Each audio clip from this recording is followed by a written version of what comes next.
Let's bring in former Justice Department attorney and federal public defender Liz Oyer for more on this. Liz, thank you for being here. You have argued cases in this judge's courtroom. What do you make of her scolding the administration like this? Is she out of line to demand proof that they're taking steps to remedy this?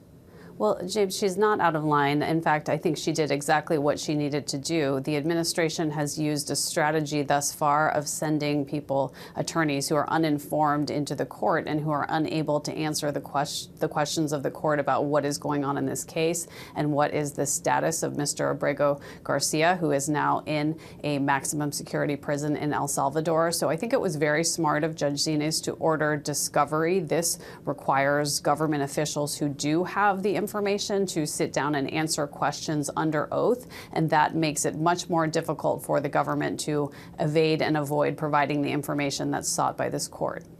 The Trump administration says this man is a member of MS-13. They say he's a terrorist. They say he's involved in human trafficking, and that essentially he was going to get deported. This is just an administrative error.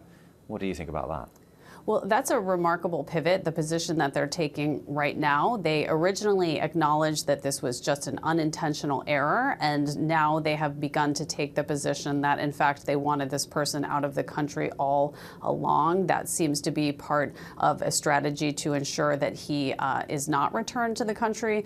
It's clear that courts want Mr. Abrego Garcia back in this country. It's clear that Judge Davis in Maryland wants that. It's clear that the Supreme Court wants the government to be cooperative in securing the return of Mr. Abrego Garcia, yet they are openly defying the court. They have said, we don't want him back, and effectively made clear that they're not going to assist in getting him back. It would be a very easy ask of El Salvador to return this man, and the government is essentially thumbing its nose at the court and making it clear that they're not going to cooperate to achieve that outcome. We're talking about a man with alleged links to MS-13, which is an incredibly violent gang. A lot of people might think that this is a special case, that it doesn't affect them, but you've said that this could happen to anyone. Why do you think that? I think that what's so alarming about this is that we're now operating outside the zone of the rule of law. We have a system of laws in place that provide checks against the wrong person being removed from the country, or a person who is not subject to removal because they face threats in El Salvador, like Mr. Abrego Garcia, being returned there. We have a lot of checks in place, but those checks are being disregarded by this administration, and that is something that is very dangerous for all of us. Any American citizen could wind up in this prison in El Salvador if the rule of law process is not followed, and it's not being followed right now. But essentially the game they're playing is act first and ask questions later. And in this case, it's too late now. This individual is subject to a foreign jurisdiction in a very scary prison in another country because the questions were not asked before he was sent there. So this should be alarming to all of us. Every American citizen could end up in the same situation as Mr. Abrego Garcia if this dangerous course continues.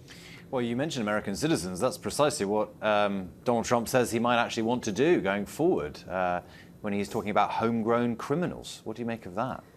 Well, I think that he's pushing things a bit too far. I think his administration is really relying on the idea that their immigration strategy is popular, that Americans are generally supportive of a harsher crackdown on people who are in the country without lawful documentation. But the risk that they are taking is that this is going to begin to alienate people who feel that there should be some due process protections in place. And we're seeing pictures of this prison in El Salvador where men are literally chained together. They are packed together like sardines. Those are not conditions that people in this country would think pass basic standards of human rights and basic constitutional safeguards. So to the extent the president is talking about sending American citizens, whether intentionally or unintentionally, to prison conditions like that, he is going to lose popularity for his agenda. He's going to lose the support and momentum that he's currently relying on. And I think